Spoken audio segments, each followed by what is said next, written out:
Hello दोस्तों, तो आज हमारा इंतजार खत्म होता है कि कुआ मूवी आखिर में रिलीज हो चुकी है, जिस मूवी का हमें बेसब्री से इंतजार था। तो आज हम बात करने वाले हैं लास्ट समर मूवी के बारे में। हर साल एक ऐसी टीनेजर्स मूवी रिलीज होती है जो कि काफी हॉरर और थ्रिलर होती है, जो कि देखने में हमें बहुत ज्यादा मजा आता है। तो आज हम बात करने वाले हैं लास्ट समर, क्योंकि इस मूवी के अंदर हमें दिखाया गया है कुछ दोस्तों को जो साउथ पोस्ट नामक एक जगह पर जाते हैं, और वहां पर जब एक मार्क्समैन इन्हें चुन चुन कर मारता है तो उनके साथ कितनी दरिंदगी होती है, आपको इस मूवी को अंदर देखने को मिलेगी। तो कहानी स्टार्ट करते हैं। मूवी के फर्स्ट सीन के अंदर हमें दिखाया जाता है सभी दोस्तों को जो एक साथ बैठे होते हैं। डैनिका, टेडी, एवा, मिलो। डैनिका और टेडी की अभी सगाई हो रही होती है, और इसी में घूमने के लिए मिलो और एवा भी आए होते हैं। वहां पर उनकी एक पुरानी दोस्त मिलती है जिसे वो लोग अपने साथ ले लेते हैं। इसका नाम होता है स्टेवी। वो लोग एक बीच पर जा रहे थे जहां से शहर की खूबसूरती को निहारा जा सकता है। वहां से सारे पटाखों को अच्छे तरीके से देखा जा सकता था। हम देखते हैं टेडी सभी को वहां पर लेकर जाता है, जो कि नशा करने के बाद रोड के बीचों बीच घूम रहा होता है, और उसके चलते वहां पर एक कार एक्सीडेंट हो जाता है। उस कार के अंदर एक लड़का होता है जो उनसे हेल्प मांग रहा था, बट वो लोग उस कार को खाई में गिरने से नहीं रोक पाते। नीचे वह जिंदा ही कार के साथ नीचे गिरता है और कार ब्लास्ट हो जाती है। स्टेवी बहुत ज्यादा डर जाती है क्योंकि वह बहुत ही गरीब थी, लेकिन बाकी सब दोस्तों का बैकग्राउंड बहुत ही मजबूत होता है, जिसकी वजह से डैनिका, टेडी, मिलो और एवा को कोई फर्क नहीं पड़ता। वो सभी इस बातों को भुलाकर चुपचाप वापस लौट जाते हैं। एक साल बीतने के बाद हमें दिखाया जाता है एवा को, जो साउथ पोस्ट अपने दोस्त मिलो के साथ वापस जा रही होती है, लेकिन इस बार उसके साथ एक न्यू फ्रेंड है जो कि पॉडकास्ट मास्टर है। इसका नाम होता है हैना। हैना इनके साथ आती है, बट वो अपने काम में कहीं बिजी हो जाती है। इसके बाद हमें दिखाया जाता है डैनिका को, जिसका टेडी के साथ ब्रेकअप हो गया है और अब वह किसी और लड़के के साथ है। उसकी नई सगाई हो रही होती है। हम देखते हैं इस सगाई के बीच सभी गिफ्ट लेकर आते हैं, और गिफ्ट के बीच उसे एक कार्ड मिलता है। उस कार्ड में पास्ट में हुई दुर्घटनाओं के बारे में जिक्र था। यह पढ़कर हम देखते हैं डैनिका के होश उड़ जाते हैं। तभी उसे ऐसा लगता है कि यह सब कुछ टेडी ने किया है, क्योंकि उस समय टेडी वहां पर नहीं होता। इसीलिए बाकी दोस्त उसके टेडी के पास जाते हैं और टेडी से पूछताछ करते हैं, पर टेडी कहता है कि इसमें मेरा कोई हाथ नहीं। अब हम देखते हैं कि डैनिका अपने न्यू फियांसे के साथ ऐश कर रही थी। वह उसी घर पर रुकी हुई थी और उसी के साथ रह रही थी। हम देखते हैं रात में एक किलर आता है जो पूरा ब्लैक कलर से ढका हुआ था। उसके ब्लैक सूट और पूरा ब्लैक मार्क के साथ आया था। उसके पास एक खतरनाक हुक था। उस हुक की मदद से और तीर की मदद से वह उसके फियांसों को मार कर खींच लेता है और उसे उसके घर के सामने अटका देता है। यह देखकर जब डैनिका बाहर निकलती है तो उसके होश उड़ जाते हैं। वह जोर से चीखती है और उसके पीछे एक मैसेज था। यह मैसेज पढ़कर वह घबरा जाती है। इसमें उसके पास्ट के बारे में कुछ लिखा हुआ था।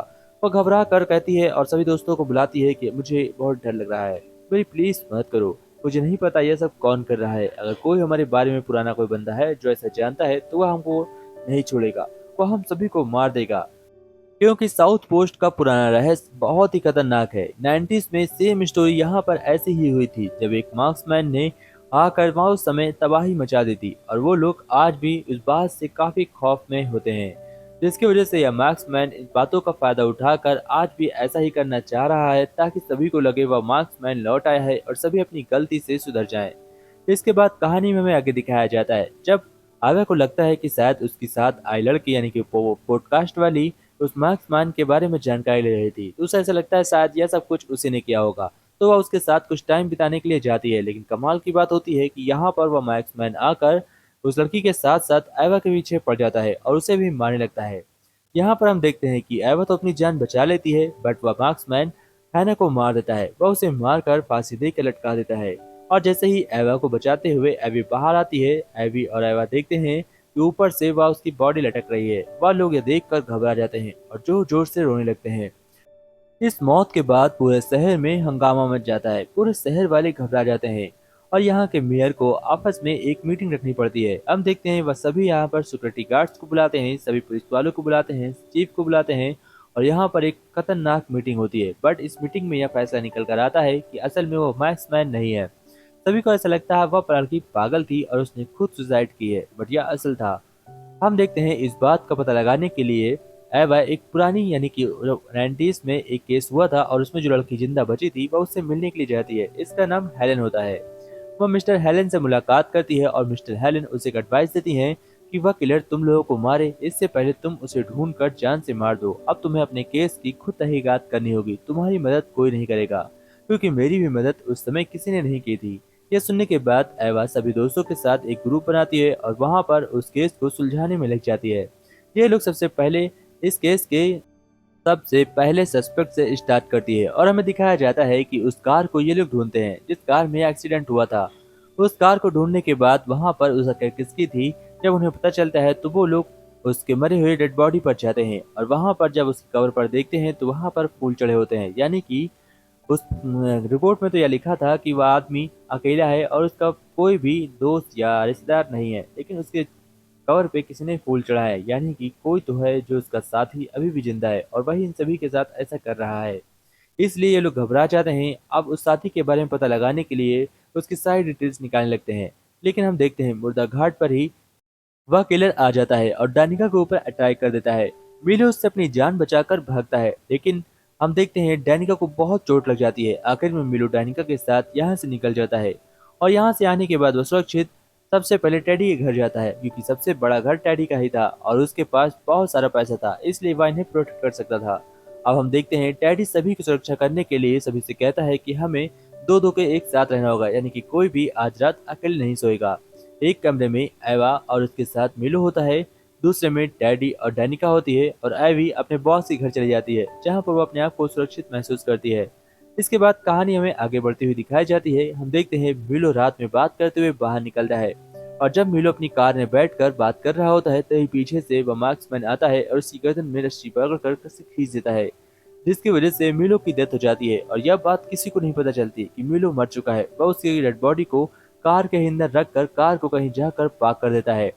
इसके बाद हमें लगता है कि मिलो कहीं पर चला गया। एवा को भी ऐसा ही लगता है, बट हम देखते हैं एवा इस केस को आगे सॉल्व करने के लिए आगे बढ़ती है और हमें दिखाया जाता है वो जिस रिश्तेदार को ढूंढ रहे थे वह मिल गया था।